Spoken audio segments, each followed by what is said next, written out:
Driving back from Virginia this past week and following along Interstate 70, somewhere through the plains, I came across one of these Call 855 for Truth billboards. I don't know if you know what I'm talking about. I think there's one on the way to Wichita that at one point anyway had a heartbeat that was flatlining saying, you will die. When you die, you will meet God. And then call the 855 for truth. If you want to know more about that, where are you going to spend eternity, heaven or hell?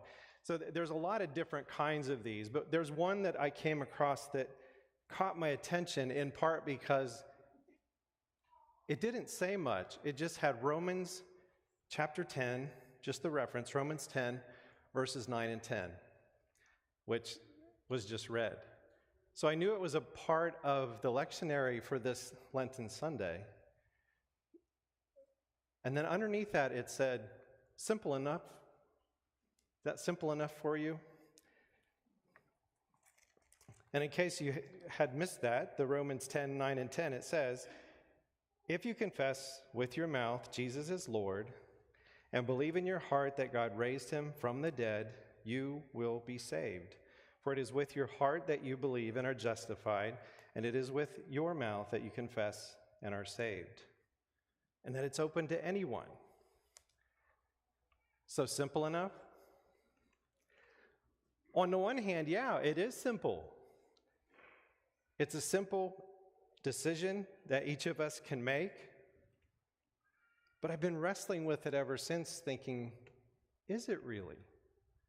Is it really as simple as that? We can each confess individually that we believe in Jesus and him as Lord. But we don't just do it individually. We also do it together. We believe together. So I was in Harrisonburg last week while you were here enduring your little mini blizzard last Sunday. Do you remember that? It's like the one Sunday I scheduled, to be gone, and we had this candidating weekend, and I could have gotten a Sunday off. Church would have been canceled. Oh, it wasn't though, was it? You had church. Luann's church, my wife, at Lorraine Avenue, they canceled that Sunday. Now, I saw the email that went out that said, please be safe, use wise judgment here, but if you can come, this is an important Sunday for Jess Engel's candidating weekend and to hear him lead in a sermon and in the worship service. Well, I was in Harrisonburg watching over that live stream, and I was waiting for an opportunity to have the camera pan across the congregation because I wanted to see how empty it would be. And it wasn't empty. It's like, my goodness, you showed up. You showed a real commitment to what was happening that day. And part of my question is, why was that so important for you to be here? Because it was a morning you would have had to have been a little bit careful getting here and getting back home again. The attendance is listed in the bulletin from Jasmine is that it was 287 people. Well, that's pretty much about right where it is on a good Sunday. There would be lots of reasons why it would have been important to be here. But I want to focus on one that I think probably all of you hold, and that is that Jess was not coming to candidate as a pastor to one individual. He was coming as a candidate to pastor the whole congregation, this whole community. And yes, it's important that we feel like we have some kind of a sense of connection to a pastor. We want to know that the pastor is somebody that we could personally go to. We would hope for that. And would hope to have some kind of a friendship with them. But as a congregation, in addition to that, we also want to know, is the pastor a fit for us? Does the pastor resonate with who Heston Mennonite is? Does Heston Mennonite resonate with who the pastor is? So we don't do this alone. We need each other. Now think back to that billboard. Do we need each other?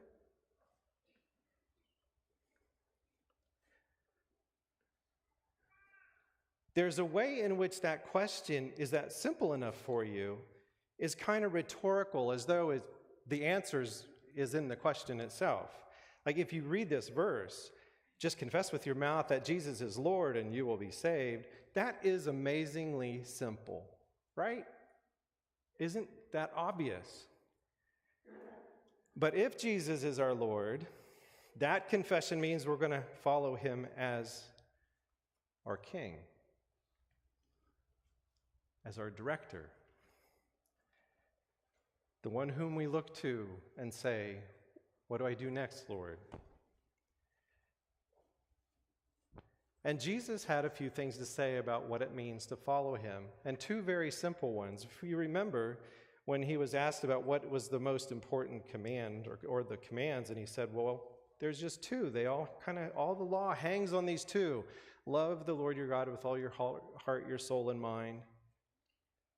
Now that's still kind of an individual choice. You can sort of do that on your own, just like this confession of belief in Jesus. But it's that second command that Jesus gives that starts to make this complicated, to love your neighbor as yourself. Now it's not so simple. And it's not just an individual choice. I can't live separately from you or from others. Now, here's a question that I think it raises for us. As long as we think that this is just an individual choice, there's a way in which we can begin to believe that we are pretty much complete without each other. I'm complete in Christ in a way that I don't need you. Apart from you. So if all of us gather here together like this, or a candidating weekend, and everyone in a way is kind of thinking of that individual Western mindset of it's all about me and how I want to arrange my life, and I do believe in Jesus, and it's just an individual choice, we will end up living the answer to a question that we don't really ever have the guts to ask ourselves. What do you do with the people you don't need? What do you do with the people you don't need? What do you do with the people in Heston?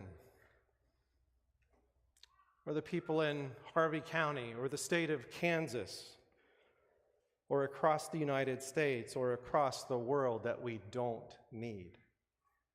What do we do with them? And I want to believe that that question doesn't have any validity to it.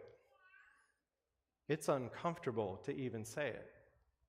But I know for myself there's a way in which I can tend to not engage with somebody if I'm not getting something from that person that I will miss if they're not around.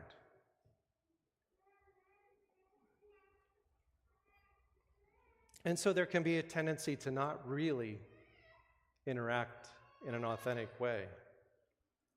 So we live in a time when if we have enough money and possessions, we live in a time when we can pretty much order our entire day with the push of a button or calling out Alexa. You know, Amazon knows more about you than your neighbors do.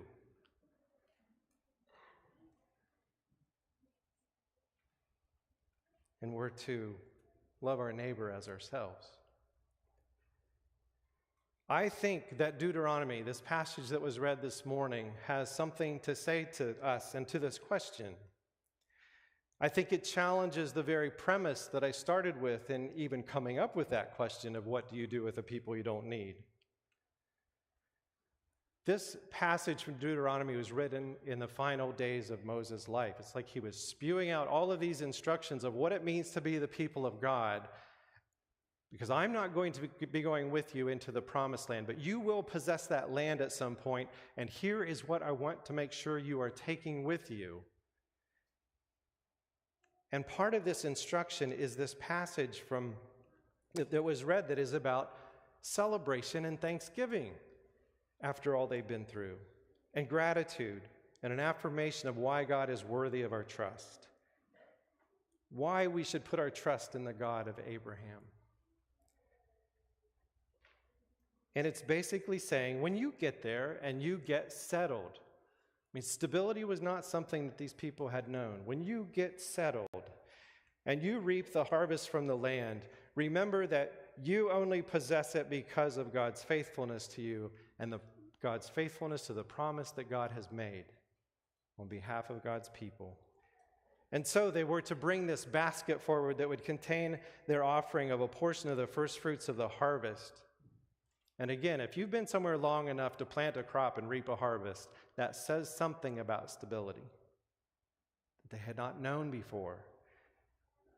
So bring a portion of that first fruit, of that harvest, because all of you that were ever a student in Bib Lit probably had to memorize this passage, and you might not remember the whole thing anymore. I don't. I can't recite the whole thing. But I do remember that first phrase, a wandering Aramaean was my ancestor. And by the way, an Aramaean is from Syria. So we've got that connection of that image that Mel showed of that arrow going across the Atlantic Ocean. We are tied into the story of our people and our ancestors all the way back there that Mel was acting as a bridge for us this morning. The Aramean was a wanderer, not just lost, but somebody who was more in survival mode, trying to figure out just how to get from one day to the next. So when you begin to reap the benefits of God's blessing, when you find yourself feeling in control of your life, when your pantries and your freezers and your garages and your bank accounts are full, remember the greater story, the one that goes longer than your life, the one that tells of humanity's brokenness, human need, powerlessness, and the story of how God remembered God's people. The wanderer, the alien, the outsider, the powerless minority. Don't forget that that is where you came from. And the only reason your life is different now than it was for them is because of God's faithfulness. It's not because you inherited a farm, or you were able to take over a family business, or you were able to get a good education, or that you're physically able enough to do any type of work. It's not because of us, it's because of God's faithfulness. And in their recitation with this they were to give this pronouncement at the end. So now I bring the first of the fruit of the ground that you, O Lord, have given me. And after remembering this in their worship together, I like to follow this story. What were they to do next? They were to throw a party. They were to celebrate together. They were to take everything, it says you and your household, like everything that you and your family have accumulated, the way that God has blessed you, take some of that and throw a big party, a big celebration, a feast.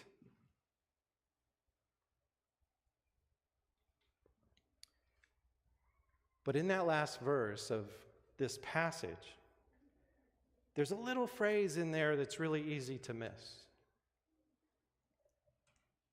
Yes, they were to do it with themselves and their household, and with the Levites, who wouldn't have had the land.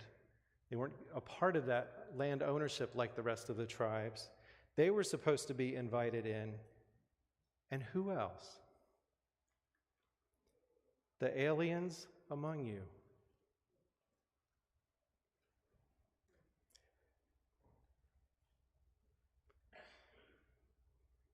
The celebration was to include the aliens who reside among you. Simple enough for you? So what are we supposed to do with people we don't need? Well, whether they're aliens or strangers or whatever kind of category we want to set up that somehow creates an us and a them, this is a pretty strong example of how there is not an us and them. We cannot be us without them. That we have to be a part of each other to really understand what it means to be the people of God.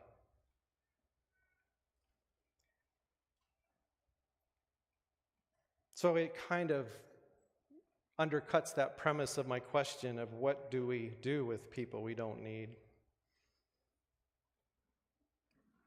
And it introduces another question, a much more relevant question. Are you willing to set the table?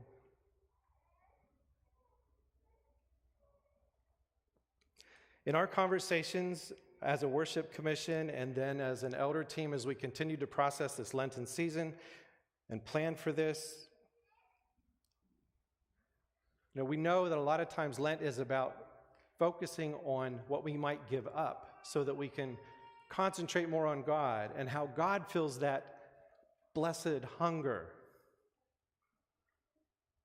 And as you can see, we're trying to develop this image because those handprints that were made in the colors of the gray and the black that you see up here on the beginning of the banner is to represent that blessed hunger.